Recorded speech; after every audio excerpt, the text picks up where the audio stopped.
आपको मैं दो तस्वीरें दिखा रहा हूं भारत के राजनीति के और जातिवाद के।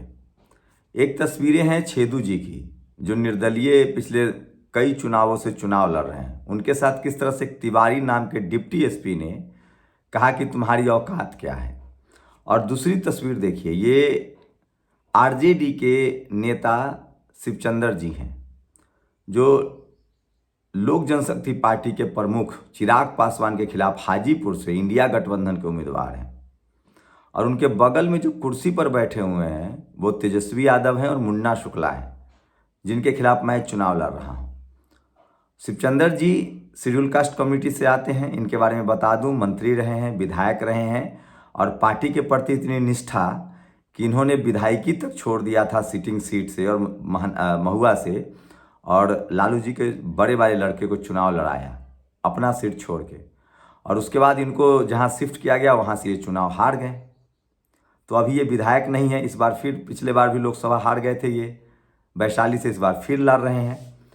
लेकिन सोचिए, जो लोग कल लिख रहे थे कि छेदू जी निर्दलीय हैं, गरीब हैं, स्कॉर्पियो नहीं है, फॉर्च्यूनर नहीं है, तो उनके साथ इस तरह का तिवारी व्यवहार कर रहा है। और यहाँ ये दूसरी तस्वीर देखिए, शिवचंद्र जी के पास फॉर्च्यूनर भी है, मंत्री भी रहे हैं, विधायक भी रहे हैं, पार्टी के लिए त्याग भी करते हैं और बिहार की मजबूत पार्टी से भी हैं। उसके बाद भी उनके बैठने के लिए जगह नहीं है। ये है जातिवाद, ये है मनुवाद। तो यहाँ मुन्ना शुक्ला जगह नहीं दे रहा है, मुन्ना शुक्ला बैठने नहीं देगा, वहां तिवारी। और इसकी वजह क्या है? मैं क्यों चुनाव लड़ने आया हूं? मैं पत्रकार था, पत्रकारिता भी कर रहा हूं। पहली बात तो जो लोग कह रहे हैं कि मैं एक पार्टी का कार्यकर्ता हूं और चुनाव लड़ रहा हूं, बिल्कुल आप ठीक कह रहे हैं। मैं उन तमाम जातिवादी और मनुवादी पत्रकारों से ज़्यादा बेहतर हूं जो छुप कर एक पार्टी का काम करते हैं, जो अपनी जाति का काम करते हैं। कम से कम मैं खुलकर एक पार्टी से चुनाव लड़ रहा हूं। और मैं तो रोज़ कह रहा हूं कि मैं इस देश के दलित, पिछड़े, आदिवासी, किसान, अल्पसंख्यक, गरीब, महिलाओं का पत्रकार हूं। जातिवाद के खिलाफ हूँ, मनुवाद के खिलाफ हूँ, ब्राह्मणवाद के खिलाफ हूँ, गैर बराबरी के खिलाफ हूँ, संविधान मानने वाला हूँ। तो संविधान सबको राइट टू स्पीच देता है। जो हमारा आर्टिकल 19 है उसमें संविधान में क्या है? सबको अपनी बात कहने का हक है। अब सोचिए जातिवाद कैसे काम करता है। शिवचंद्र जी किस तरह से बैठे हुए हैं सोफा के कॉर्नर पे, और मुन्ना शुक्ला, तेजस्वी यादव सोफा पर बैठे हुए हैं। ये बराबरी की लड़ाई है। जहां छेदू जी वो निर्दलीय लड़े, और भी तो निर्दलीय लोग लड़ते हैं चुनाव। तो ये जाति है। एक छेदू जी मान लीजिए गरीब है तो उनके साथ जातिवाद हो रहा है, और शिवचंद्र जी कौन से गरीब हैं? मैं इसीलिए कह रहा हूं, इस देश में जातिवाद का संबंध अमीर गरीब से नहीं है। अब तो सबसे बड़ी विडंबना है कि जो जितना अमीर होगा, दलित, पिछड़ा, आदिवासी, किसान, अल्पसंख्यक, उसके साथ उतना जातिवाद होगा। अब गांव का जातिवाद खत्म हो चुका है। अब गांव में जो जातिवाद करता है वो जेल जाता है। अब जातिवाद महीन हो गया है। अब जातिवाद राजनीति में है। पहले भी कांग्रेस दलित, पिछड़े, किसान, आदिवासी, अल्पसंख्यकों को रिपीट नहीं करती थी। एक बार चुनाव जिता दिया, एससी एसटी को मजबूरी है, पिछड़ों को कहीं कहीं जिताते थे, लेकिन बाद में उनको दोबारा या तिबारा टिकट काट देते थे कि कहीं मजबूत नेता न बन जाए। ये कांग्रेस करती थी, यही काम बीजेपी कर रही है, यही काम लेफ्ट करती थी, यही काम ममता बनर्जी, तमाम सवर्ण लीडरशिप वाली पार्टियां यही करती है। दलित, पिछड़े, किसान, आदिवासी, अल्पसंख्यक, महिलाओं को रिपीट नहीं करते हैं कि कहीं मजबूत नेता न बन जाए। चलिए बात उससे आगे बढ़ी, बीएसपी जैसी पार्टी बनी, मान्यवर साहब ने बीएसपी बनाया, तब जाकर राजनीति में चेतना आई और तमाम पार्टियों को लगा कि अब तो बहुजन समाज की अपनी पार्टी आ गई है, अब कैसे काम चलेगा। तब जाकर इन लोगों ने ओबीसी को टिकट देना शुरू किया, जो मान्यवर साहब का बताया हुआ रास्ता। इसलिए मैं कह रहा हूं, मान्यवर साहब राजनीति के रसायन शास्त्री हैं। चाहे राजभर हो, सुनीलाल पटेल हो, चाहे बाबू सिंह कुशवाहा हो, ये सब उसी आंदोलन से निकले हुए हैं। और उसी के दौरान जब ओबीसी का उभार हुआ, जननायक कर्पूरी ठाकुर, जगदेव बाबू की कुर्बानियों से। लेकिन आज क्या स्थिति हो गई है? आज सोचिए, आज शिवचंद्र राम को जगह नहीं मिल रही है। मैं चुनाव क्यों लड़ने आया हूं? मैं इसलिए लड़ने आया हूं कि पार्टी कोई हो, अगर आप दरी बिछा रहे हैं और दलित, पिछड़े, आदिवासी, किसान, अल्पसंख्यक हैं, तो आपको टिकट नहीं मिलेगा। राजनीति को इतना महंगा कर दिया गया है, दलित, पिछड़े, किसान, आदिवासी, अल्पसंख्यक के पास पैसा ही नहीं है। वो कहां से टिकट खरीदेगा? वो कहां से 100 करोड़ खर्च करेगा? वो कहां से 50 करोड़ खर्च करेगा? तो इसको गलत साबित करना पड़ेगा, इस लकीर को मिटाना पड़ेगा और बहुजन समाज को उसको चुनना पड़ेगा। न पार्टी देखिए न जाति देखिए, उसको चुनिए जो आपके लिए सड़कों पर संघर्ष करता हो। आप छेदू जी जैसे लोगों को चुनिए जो मेहनत कश हैं, बर्तन बेचकर लोकतंत्र को जिंदा रखे हुए हैं, संविधान के लिए संघर्षरत हैं। जो 100 करोड़ लगाएगा वो 200 करोड़ कमाएगा। अगर छेदू जी जीतेंगे तो वो समाज की सेवा करेंगे। और ये मेरे पर भी लागू होता है। मेरे पास पैसा नहीं है, लेकिन मैं 10 साल से पत्रकार के तौर पे नौकरी छोड़ के आपकी आवाज़ तो उठा रहा हूँ। तो तमाम बहुजन समाज के लोगों से अपील है कि जिस भी पार्टी में आप हों, मैं आपकी लड़ाई लड़ रहा हूँ, ताकि कल पार्टियां सोचिए, आज अगर वैशाली से मैं चुनाव जीतता हूं और छेदू जी कौशाम्बी से जीतते हैं तो ये ग्लोबल न्यूज होगी और ये तमाम पार्टियां लालटेन लेके ढूंढेगी अपने कार्यकर्ताओं को। दरी बिछाइए आप, पार्टी का झंडा उठाइए आप, और टिकट इन वक्त पर कोई और ले जाता है। मैं वैशाली की बात करूं तो बीना देवी ने चिराग पासवान की पार्टी तोड़ दी। उन्होंने कहा कि किसी गद्दार को टिकट नहीं मिलेगा। मुस्लिम समाज के कैंडिडेट को नहीं दिया, कैसर अली को, लेकिन बीना देवी को दे दिया। ये जनरल कैटेगरी से है, पैसे वाली है।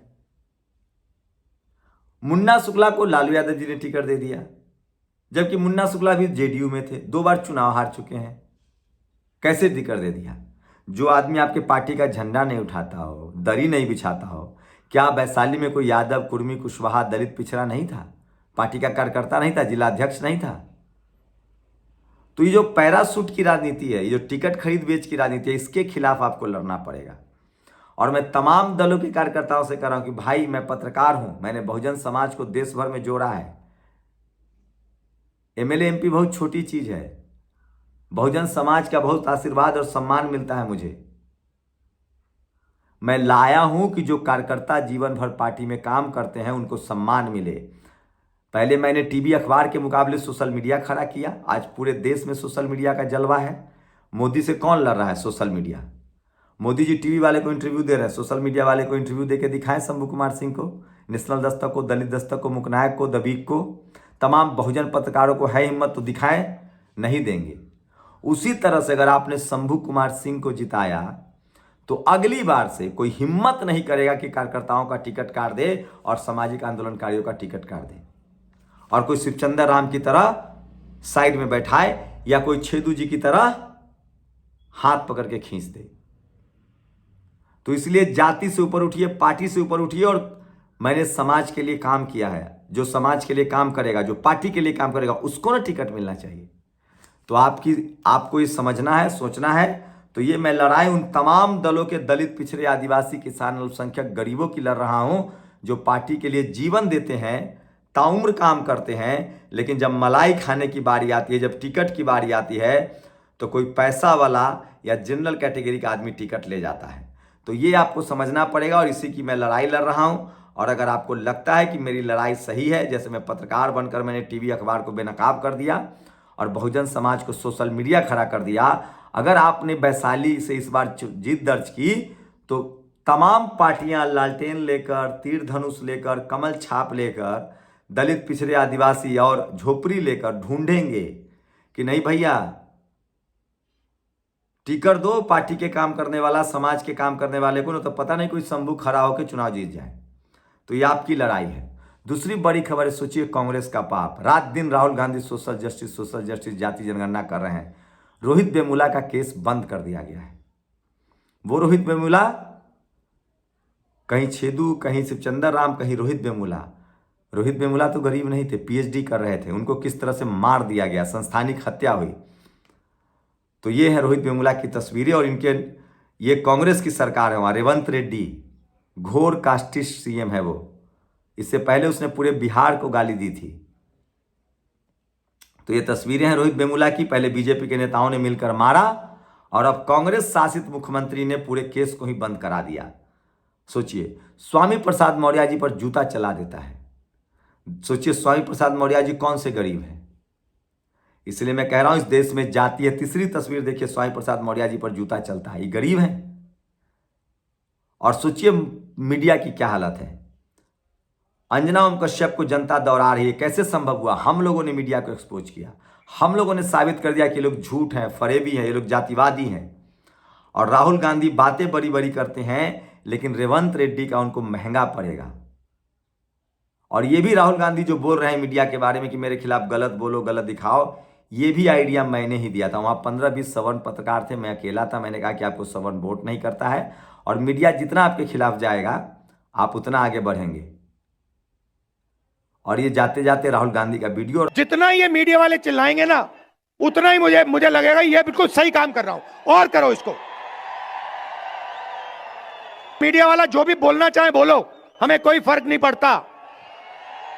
चिल्लाओ, नाच गाना करो, डांस करो, चिल्लाओ, गाली दो, हमें कोई फर्क नहीं पड़ता। अब हम समझाएंगे तुम लोगों को विकास क्या होता है। जाति जनगणना, महालक्ष्मी स्कीम, पहली नौकरी पक्की, किसानों का कर्जा माफ, गारंटीड कानूनी एमएसपी, मजदूरों को 400 रुपए, आशा आंगनवाड़ियों की आमदनी दुगनी। यह शुरुआत है, और उस दिन तक होगा जब तक ये परिवार गरीबी रेखा के ऊपर नहीं होंगे। उससे पहले ब्रेक नहीं लगने वाली, एक्सेलेरेटर ही दबेगा। अंत में बीएसपी सुप्रीमो मायावती जी का वीडियो देखिए, जिसमें उन्होंने जमकर बीजेपी पर हमला किया है। तो इसलिए मैं कह रहा हूं कि सोशल मीडिया ही सच्चा मीडिया है, सोशल मीडिया ही बहुजन मीडिया है। विरोधी पार्टियां यहां प्रचार कर रही हैं मैनपुरी में कि बीएसपी तो किसी को जिताएगी, किसी को हराएगी, खुद जीतने वाली नहीं है। लेकिन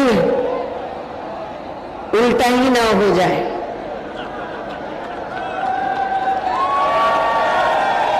जो पार्टियां ऐसा कह रही हैं बीएसपी के बारे में, कई वही दोनों पार्टियां दूसरे और तीसरे नंबर पे ना चली जाएं। तो मेरी लड़ाई की वजह यह है कि हर पार्टी में जो दलित, पिछड़े, किसान, आदिवासी, अल्पसंख्यक है, उनको पार्टियां टिकट दें ताकि वो चुनाव जीते, जो समाज का काम कर रहे हैं, जो पार्टी का काम कर रहे हैं। इसलिए आप वैशाली से लकीर खींचिए, और मेरी जीत दलित, पिछड़े, किसान, आदिवासी, अल्पसंख्यकों की जीत होगी। उन तमाम दलों में जो दलित, पिछड़े, आदिवासी, किसान, अल्पसंख्यक, गरीब हैं, उनकी जीत होगी, ताकि कल कोई कार्यकर्ता के बदले टिकट न बेचे या कोई पैरासूट उम्मीदवार न उतारे। जो दरी बिछाएगा, जो पार्टी कार्यकर्ता होगा, जो समाज का काम करेगा, उसको टिकट देके ढूंढेंगे लोग। वीडियो को शेयर कीजिए, सहमत है तो अपनी प्रतिक्रिया भी जरूर दीजिए। शुक्रिया। नेशनल दस्तक की आपसे गुजारिश है कि अगर इसको बचाना चाहते हैं तो नेशनल दस्तक को सब्सक्राइब करने के लिए रेड कलर के सब्सक्राइब बटन को दबाएं, फिर बेल आइकन की घंटी दबाएं। नेशनल दस्तक को बचाने के लिए बहुत जरूरी है कि हर खबर को शेयर करें, लाइक करें, कमेंट जरूर करें।